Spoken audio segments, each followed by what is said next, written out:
Je vous en prie. Parfait, merci. Bonjour à tous. Marc Essari, moi je suis directeur adjoint de la maîtrise d'ouvrage chez CDC Habitat en Ile-de-France.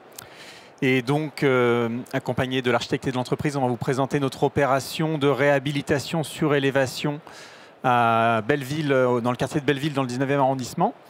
Donc nous, quand on a étudié notre patrimoine en termes de densification et qu'on a identifié plusieurs sites, dont Sannois, et on a aussi identifié celui de la rue de Belleville, dans le 19e arrondissement, qui est un site de CDC Habitat avec 363 logements et sur lequel on avait la capacité de faire une surélévation de 44 logements.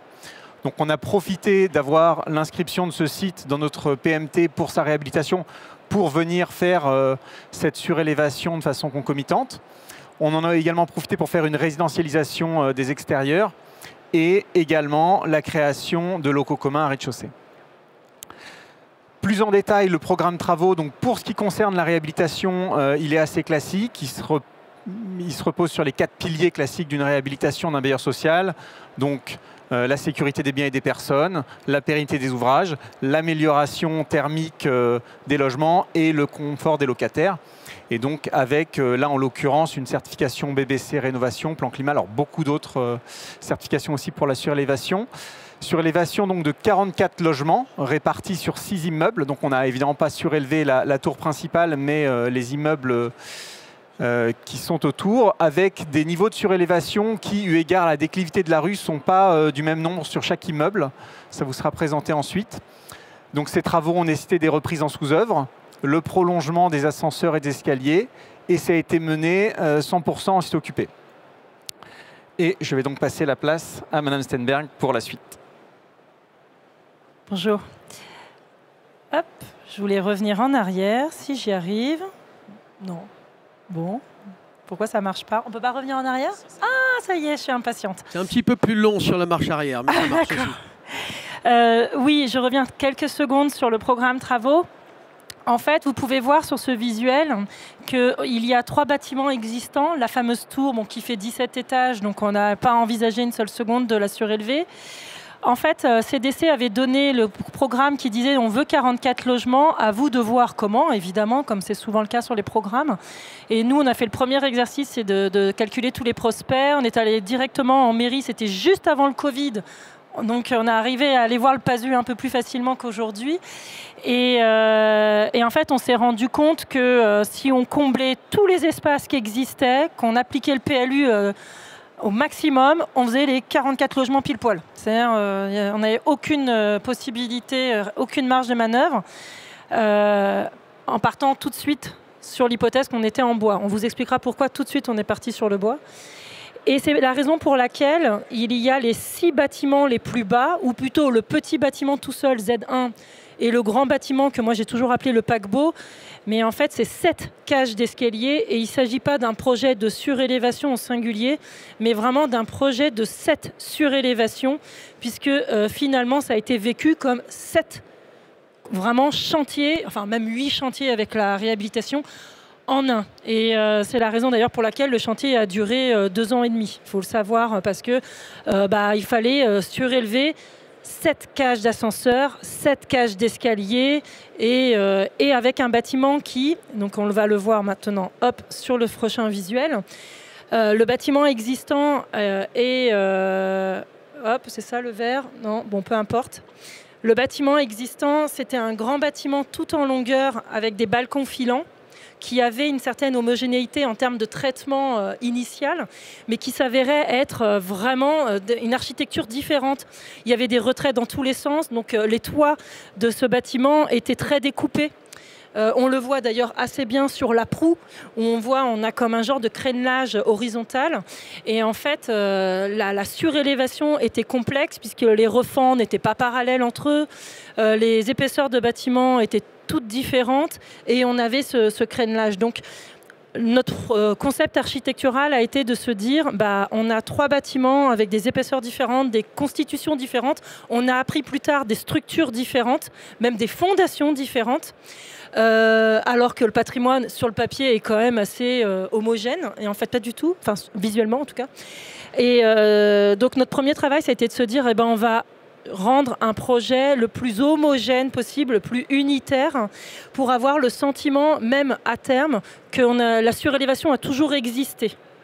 Donc le travail architectural a été d'avoir une continuité des matériaux entre la partie réhabilitée et la partie surélevée. On est allé jusqu'à 4 étages surélevés sur un bâtiment de 4 étages. Donc il y a des endroits où on a un niveau, d'autres on en a 4. Alors nous, est-ce que ça tenait, est-ce que ça tenait pas? La question, on l'a vite éludée, ça a été, si ça tient pas, il faudra faire des reprises en sous-œuvre, parce que de toute façon, les 44 logements, on est obligé de reprendre structurellement. Et donc ça, c'est la vue depuis la rue de Belleville, où on voit la fameuse proue, et où on voit qu'on a construit même sur les balcons existants. Parce que ce que vous voyez peut-être maintenant que je vais vous le montrer, ici, ce sont des avancées qui sont en fait des balcons. Et vous remarquerez qu'il n'y a pas de poteau. Donc on a construit le moindre centimètre carré. Voilà. Et nos contraintes, c'était esthétique déjà. On se disait, écoutez, on est sur le toit le plus... en fait, on est sur le point culminant de la ville de Paris, d'un point de vue altimétrie naturelle du sol. Et donc, on a une vue à 360 degrés sur Paris, qui est une des plus belles vues de Paris. Et on a voulu que cette surélévation permette à tous les logements neufs d'avoir une vue extraordinaire, bien sûr, sur la place des Fêtes aussi, parce que les vues sont très dégagées du fait des constructions, mais aussi et surtout d'avoir une vue panoramique sur Paris. Et puis, on voulait rendre aussi l'usage du toit aux résidents. Il y avait certes un espace planté intérieur qui est assez dans l'ombre finalement, même avant la surélévation.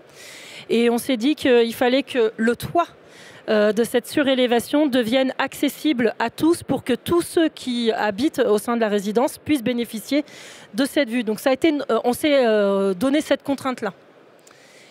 Et donc, Selma va vous parler tout de suite de l'intérêt de surélever en bois, même si tout le monde le connaît. Mais nous, ça s'est imposé de fait, parce que CDC ne nous avait pas imposé de système constructif.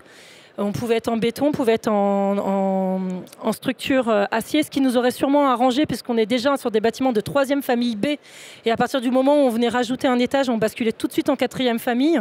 Donc on dépassait largement les 18 mètres en termes de hauteur, avec donc aucun avis technique, etc., sur du bois.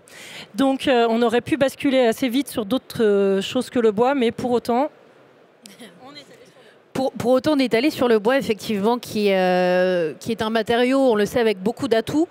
Les principaux atouts qui nous ont intéressés sur cette opération, ça a été la légèreté du matériau, le fait que ce soit un piège carbone et le fait qu'on réduise les nuisances par rapport à une construction, par exemple béton, ce qui ici aurait été de toute façon impossible. Alors évidemment, la légèreté, ça va de soi quand on parle de surélévation. On a quand même pu, sur la majorité des bâtiments, ne pas faire de renfort de fondation et faire un minimum de renfort structurel simplement au niveau des cages d'escalier. Donc ça, c'était important pour pouvoir réaliser cette surélévation tout simplement.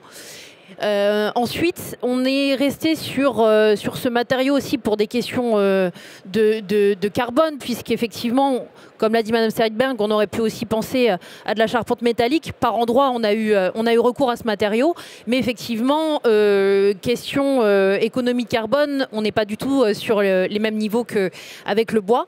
Donc c'est aussi pour cette raison qu'on a retenu le bois. Et puis enfin, réduction nuisance, parce qu'avant tout, c'est une réhabilitation, c'est-à-dire en site occupé, avec des locataires qui sont présents en permanence. Et donc c'était très important d'avoir une construction qui puisse se faire le plus discrètement possible pour les locataires. Et donc ça a été rendu possible notamment avec la construction bois qui évite le nombre de camions, qui, une fois l'implantation du bâtiment passée, fait beaucoup moins de bruit qu'une construction avec d'autres matériaux. Et puis, pour nous, en tant qu'architectes, en dehors de tous les avantages qu'on vient d'énoncer, il y avait d'autres choses qui nous intéressaient. On avait un planning qui était très contraint. On devait construire ces 7 surélévations en 12 mois. Avec, je crois qu'il y a 22 étages au global. Enfin, donc, fallait être très rapide. Donc, la conclusion, c'est que ça nous faisait gagner du temps de partir en bois avec de la préfabrication hors site. Ça a allégé la construction, ça vous l'avez bien compris. Il faut savoir aussi qu'on avait de l'eau dans les sous-sols. Donc on n'avait pas accès aux éléments structurels existants. Donc il fallait vraiment qu'on puisse intervenir le moins possible sur la structure, si on le pouvait. Ça nous a facilité la mise en œuvre in situ. On n'avait rien à couler. On avait des arbres qui ceinturaient toute la rue de Belleville. Impossible de venir avec une grue depuis la rue de Belleville. Donc c'était pas assez simple. On a densifié, donc rapidement, c'est ce qu'on a dit.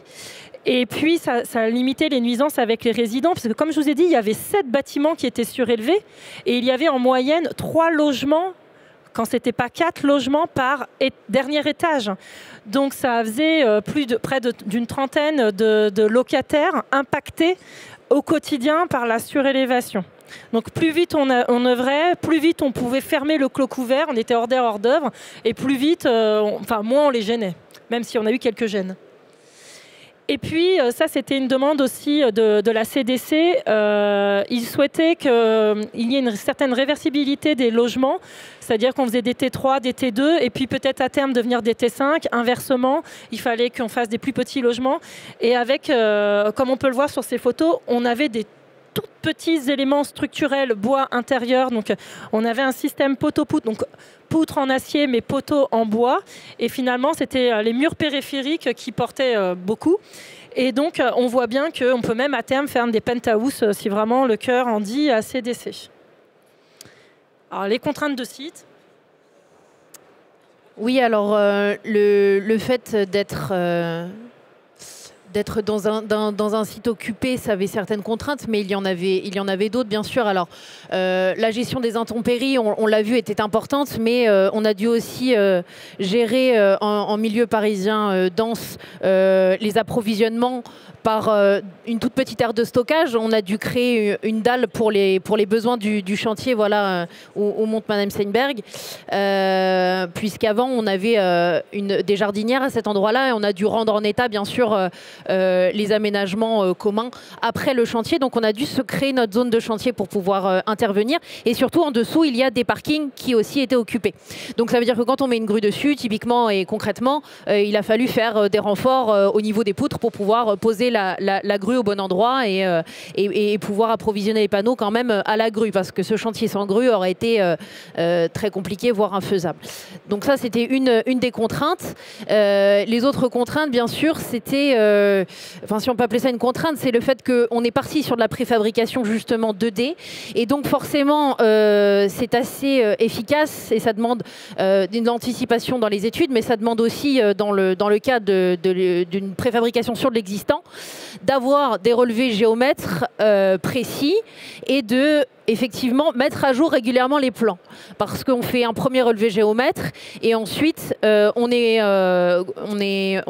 face à la réalité, et donc quand on met les premiers panneaux, on est obligé de refaire les plans de cloisonnement par exemple pour que tout rentre comme c'était prévu dans le programme initial. Donc c'est du neuf sur de la réhabilitation, et pour faire écho au projet qui a été présenté avant, de la même manière que là on n'est pas sur un parking, mais on est sur un bâtiment existant avec sa propre structure, et le parti pris ici, ça a été de faire des planchers donc de transfert pour pouvoir implanter une nouvelle structure sur l'ancienne. Donc ça, c'est pareil, c'est des choses qui nous ont permis d'avoir une flexibilité dans les plans des logements neufs, mais qui bien sûr sont contraints par l'existant lui-même. 2 minutes max, si vous voulez avoir un petit échange avec la salle, oui, si ça vous va. Je vais juste faire très court alors sur la partie technique. On a déjà dit un mot sur la partie bois.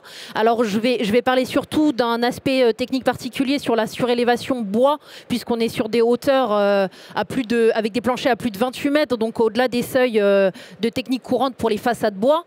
Donc c'est un des points d'accompagnement que Bouygues et le pôle d'expertise WeWood a pu faire auprès de CDC, c'est de monter dès la phase conception un dossier d'avis de chantier de façade qui puisse fonctionner avec des produits qui existaient déjà. Donc, pour ne pas le nommer, un produit composite de chez Larson qui avait déjà un avis technique, mais pour des seuils, des altimétries plus basses. Et donc, on est parti de cet avis technique et on a monté un dossier technique auprès du bureau de contrôle sous forme d'avis de chantier. Donc là, voilà, un exemple en fait d'accompagnement technique. Il y a eu beaucoup d'autres sujets techniques liés à la surélévation, mais un exemple voilà, qui montre la pertinence d'une entreprise générale voilà, et de l'accompagnement dès la phase conception d'une construction aussi complexe que celle-ci. Je laisse peut-être le mot de la fin à Monsieur Escargueil. Oui, merci. Alors peut-être pour revenir sur ces 2 chantiers qu'on a livrés l'année dernière en surélévation bois, revenir sur les avantages du bois que je qualifierais de décisifs sur ce type de projet. Premièrement, la faisabilité des projets, tout simplement, pour la question de légèreté qui a été évoquée. Donc effectivement, en béton, ça ne marche pas, on est d'accord. Deuxièmement, la question de la rapidité grâce au hors-site, donc à la réduction des nuisances, puisque c'est des opérations qu'on réalise en site occupé, la réduction de la durée des nuisances pour nos locataires. Et troisièmement, aussi toutes les qualités environnementales du bois. Et donc, en l'occurrence, ces 2 projets qui ont été tous les 2 lancés en 2017-2018, ils sont au niveau des seuils 2028 de la Euro 2020. Donc, on voit avec 10 ans d'avance de phase grâce à ce matériau. Après, aussi, quelques contraintes. Ce type d'opération, alors qui dit préfabrication, hors site, etc., dit quand même une complexité de mise au point et donc l'intérêt d'avoir l'entreprise directement partie prenante dès la conception. Donc ces 2 opérations qu'on a réalisées en conception-réalisation pour ce faire. Première contrainte. Seconde contrainte, des études de conception qui doivent être beaucoup plus poussées quand même que des opérations classiques pour finalement réussir à aller plus vite en chantier et à mettre au point tous les procédés de fabrication hors site. Et donc peut-être effectivement l'intérêt finalement donc de réunir l'entreprise aussi générale assez costaud, c'est aussi les contraintes qu'on va voir en cours de chantier. On a vu sur un des 2 sites à Sannois où on a dû passer de modulaire 3D à modulaire 2D, donc une réadaptation. Alors là, c'est en phase de conception. Idem sur l'opération des toits de Belleville dans le 19e. On a eu à réaliser des avis de chantier, donc il nous faut aussi des équipes qui restent très mobilisées, des équipes d'études qui restent très mobilisées en phase d'exécution pour répondre aux contraintes qu'on rencontre en cours de chantier. Merci beaucoup pour cette présentation. Merci pour vos engagements à tous en faveur de la construction avec le matériau bois. Si on a une question et une seule, parce qu'il faut qu'on déroule, parce qu'on a dans votre programme normalement que vous avez pris, on était sur la fin, mais on a une petite, un petit ajout, enfin un autre projet qui était très intéressant et qu'on a estimé nécessaire de vous mettre au programme. Une question, si besoin, on est bon? 1 fois, 2 fois, 3 fois. Merci beaucoup à tous, vous avez été super complets.